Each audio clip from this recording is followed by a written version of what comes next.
Iran में फंसे भारतीय छात्रों को निकाला जाएगा। सरकार की तरफ से इसकी घोषणा की गई है।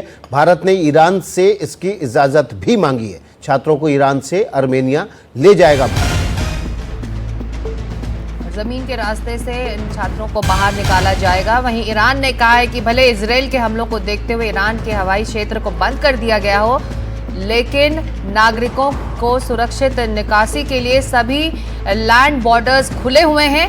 अपने जवाब में ईरान के विदेश मंत्री ने भारत के छात्रों को सुरक्षित निकालने के राजनयिक मिशन को हरी झंडी दे दी है। तो ये अच्छी खबर है विकास, भारतीय छात्रों के लिए ईरान की तरफ से हरी झंडी मिली है और जमीन के रास्ते यानी कि लैंड के रास्ते, लैंड के जरिए से इन छात्रों को बाहर निकाला जाएगा। उमाशंकर सिंह हमारे वरिष्ठ सहयोगी इस खबर पर ज्यादा जानकारी के साथ जुड़ गए हैं। उमाशंकर, भारतीय छात्रों के लिए, भारत के लिए एक अच्छी खबर।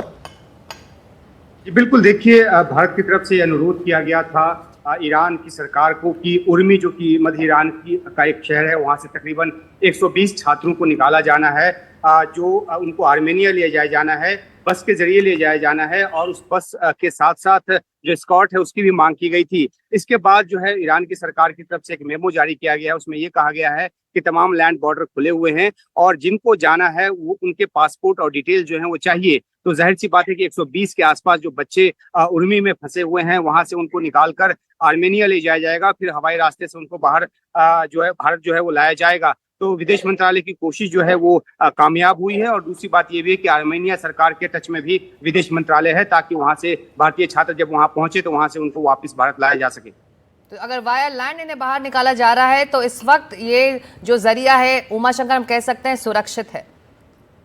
जी बिल्कुल, जो नॉर्दूज का जो बॉर्डर है, जो कि आर्मेनिया से लगता हुआ बॉर्डर है, उसके जरिए भारतीय छात्रों को और भारतीय मूल के छात्रों को जो है वो निकाला जाएगा। और क्योंकि अलग अलग शहरों में जो हमले हैं इजराइल के वो हो रहे हैं, खासतौर पे सैन्य ठिकानों और उसके आसपास जो हमले हैं वो हो रहे हैं। और खुद इजराइल की तरफ से कहा गया है कि जो ईरानी जो नागरिक हैं या वहाँ रहने वाले जो लोग हैं उन इलाकों में ना रहें। लेकिन क्योंकि मामला गंभीर होता जा रहा है, इसलिए भारत ने ये सोचा कि भारतीय छात्रों को जो कि वहां से निकलना चाहते हैं उनको निकाला जाए। तो लैंड बॉर्डर जो है सुरक्षित रास्ता है। उमाशंकर, जब तक इजराइल की तरफ से भी नहीं कहा जाता है कि हम रास्ता देंगे, ग्रीन कॉरिडोर उपलब्ध कराएंगे, उस दौरान हमले नहीं करेंगे, तब तक तो ये संभव भी नहीं है।